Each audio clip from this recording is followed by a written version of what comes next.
Hadirin, nikmat sebetulnya kalau kita yakin Allah Maha mendengar. Zikir kita didengar, doa kita didengar, rintihan kita didengar. Wa asirru qaulakum, rahasia juga terdengar oleh Allah.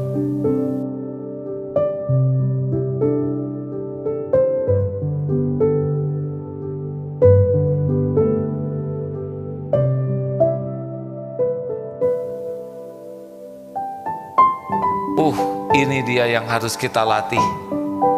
Maka kalau ngobrol dengan orang secukupnya saja,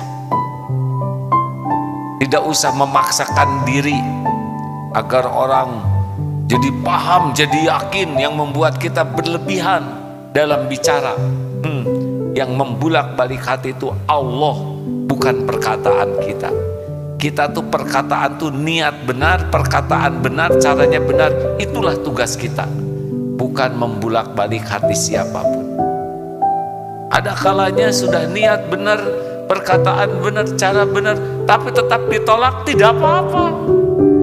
Memang tidak harus setiap orang menerima perkataan kita. Nabi Muhammad SAW sempurna akhlaknya, sempurna niatnya, sempurna yang disampaikannya. Tetap saja ada yang menolak dan mendustakan. Benar?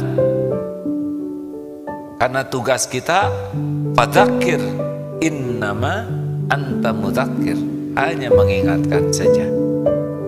Tapi yang paling penting dari bicara ini adalah jadi amal soleh kita. Itulah yang terpenting dari setiap kali kita bicara. Bicara ini jadi amal soleh,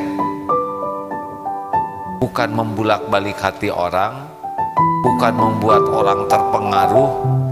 Tidak bisa, itu di luar kemampuan kita. Allah yang membulak-balik setiap hati, Allah yang menggugah setiap jiwa. Masya Allah. Lebih sederhana sebetulnya, hadirin. Jadi gimana, perlukah kita bahasa yang canggih-canggih? Gak perlulah.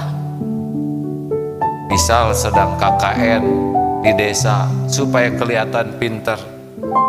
Bapak-bapak, ibu-ibu sekalian, di dalam fluktuasi secara global dan terjadi interferen dan molekul biasa-biasa sajalah. Tidak usah kita ingin memperlihatkan orang yang jago bicara. Tidak usah kita ingin memperlihatkan kepandaian. Kalau tidak perlu disampaikan, tidak perlu. Tidak perlu kita menunjukkan jago, kemahiran. Mau apa? Yang penting yang disampaikan adalah yang manfaat. Betul? Lebih sederhana.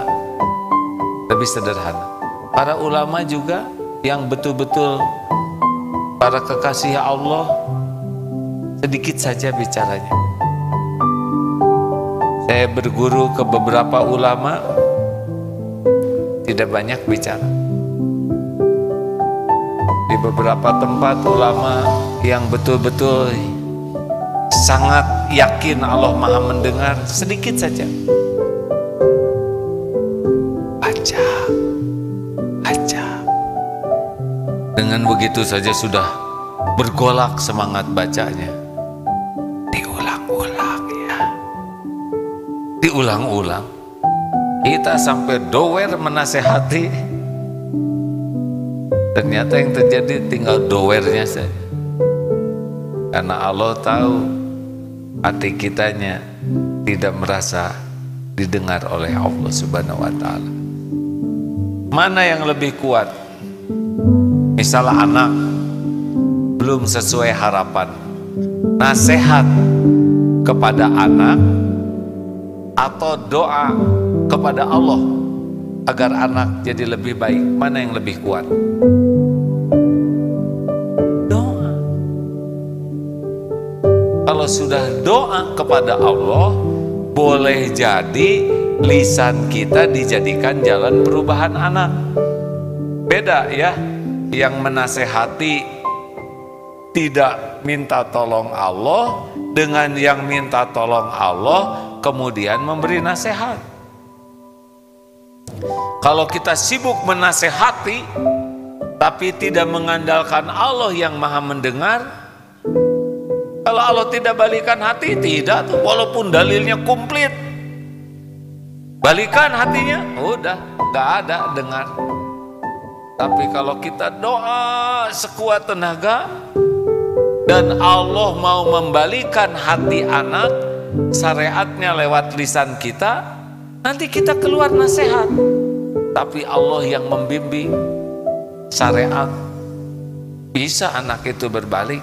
Kalau tidak lewat kita, bisa lewat guru, bisa lewat temannya, bisa lewat apapun. Karena kita yakin Allah maha kuasa, maha mendengar. Masya Allah. Mau wiridnya? Allah mendengarkanku, Allah menatapku, Allah mendengarkanku, Allah tahu isi hatiku, Allah menyaksikanku, Allah bersamaku, Allah menatapku. Pati seperti itu tentu tidak usah dibunyikan begitu ya, jadi masalah baru. Sambil diam, Allah menyaksikan, Allah mendengar, maha mendengar. Allah tahu pikiranku, Allah tahu isi hatiku. Tidak ada yang luput dari pengetahuannya. Allah yang menggenggam diri ini, Allah menggenggam setiap makhluk.